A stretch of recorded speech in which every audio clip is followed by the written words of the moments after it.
Hi, I'm Mary Angela Parodi and I'm the Purpose to Prosperity Mentor. And this is my mystic insights for those that are sensitives, empaths, multidimensional intuitives and light workers to help you navigate through this month and stay in your path as you're supported and being grounded and integrated with the insights that I share for you. So this month we're still in Mercury retrograde and that moves forward on the 19th. So the underpinning issue with that is still looking at where we're not fully expressing ourselves in our gifts, in our communication, in what we'd like to share, where we're holding ourselves back from owning our power. And we have a new moon solar eclipse on the 11th as well this month in Leo. So again, we're getting another hit of giving us an opportunity of actually standing in our full expression of who we're meant to be and owning it. Today, when I was tuning into what I needed to share, my guides were suggesting I invite in Thoth. It's an Egyptian guide, ancient Egyptian guide. And so we just start by connecting to the divine and the earth. And through the breath, we invite in the frequency of Thoth and the healing. He's the master healer. He's also a scribe and a communicator. So the issue this month is about bringing our healing through in a greater way. 2018 is number 11 month and we are a year, and all year we are awakening our inner healer. We are stepping through the gateway throughout this year and opening up into who we're meant to be. But the wound is being the victim or being powerless or being a martyr. And so this month we'll get an opportunity because of the eclipse. It's another breakthrough. Because of Mercury retrograde, we'll be accessing a lot of the Akashic records, our past lives, where we have hindered ourselves as healers in many of our lives. And, you know, we've had a lot of trauma in those lives, but this is about making the breakthrough. This is about us fully anchoring into our destiny and really owning our gifts. And whether you're just starting on your path as a healer or you already have a healing practice, I know from experience I avoided being a healer. I felt that I would be judged, and I was judged. There were people jealous of me. So I've had to maneuver through a lot of that, those challenges and blockages with my shadow in past lives where I wasn't able to fully stand in my gifts.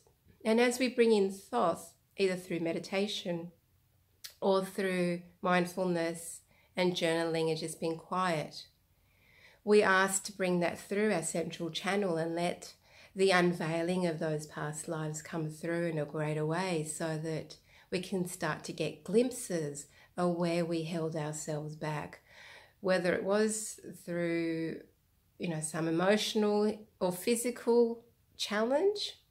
This month is the unveiling of that so that we can awaken our true healer and start to share that with others in a greater way.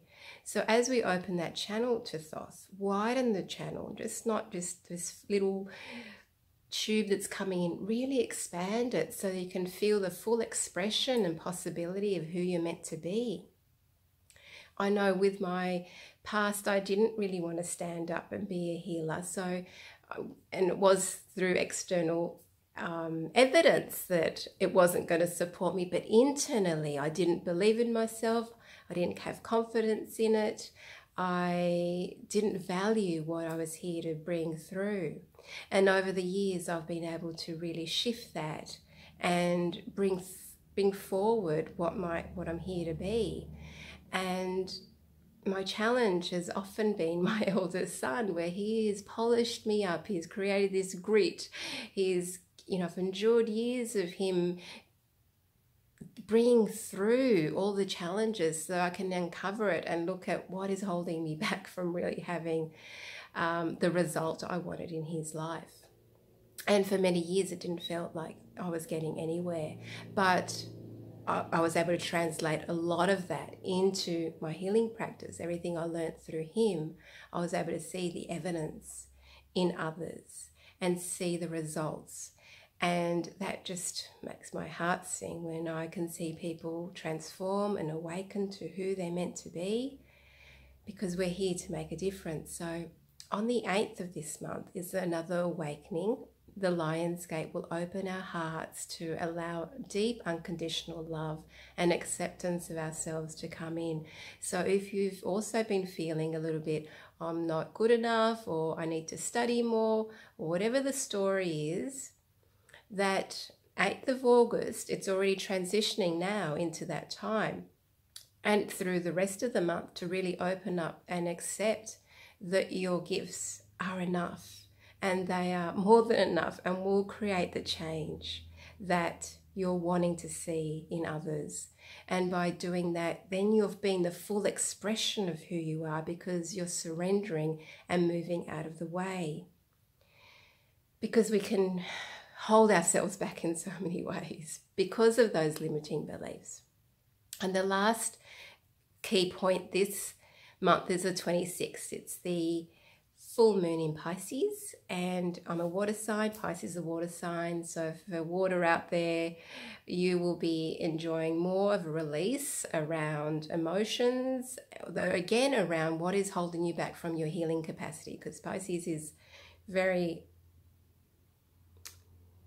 it's Pisces, Cancer and Scorpio are the healers, and being, not saying the others aren't, but that we have a greater capacity of really holding emotions, holding our own emotions, or feeling like we're too sensitive, but holding other people's emotions. So this is also another third opportunity this month to really awaken that inner healer, to see what's in the way, to allow you to fully express that version of you in a greater way. So bring through Thoth on a daily practice to help for the unveiling. And let's just get out of the way that if it didn't come through my dreams, then I'm frustrated, because it takes time, especially if we're not fully aware or perceiving that the guidance is coming through.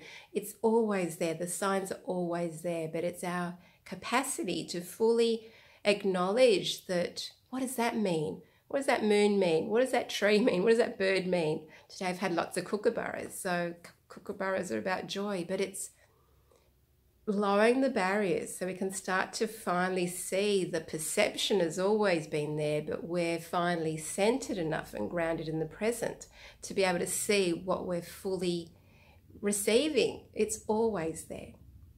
So I encourage you this month to channel in Thoth through your meditations, to ask to lower the barriers so you can actually perceive the guidance that wants to be revealed to you around not just past lives, but this life where you've put limitations in the way and you've just not trusted enough. So this month is a number 1 month of new beginnings in numerology. So we're laying the path down for the next nine months. So consider, what do I need to have in place this month on my path to start awakening the inner healer in a greater way, for people to start knowing who I am, to have that visibility that you're looking for that you probably haven't had up until now. This is the unveiling of who you are in a supportive way, because we're uncovering the wound, and when we do that, we can bring healing to it and transform our lives in a better way. So if you've gained value from today, I'd love you to like, comment or share with someone that would also receive some support from what I had to share today. Lots of love to you.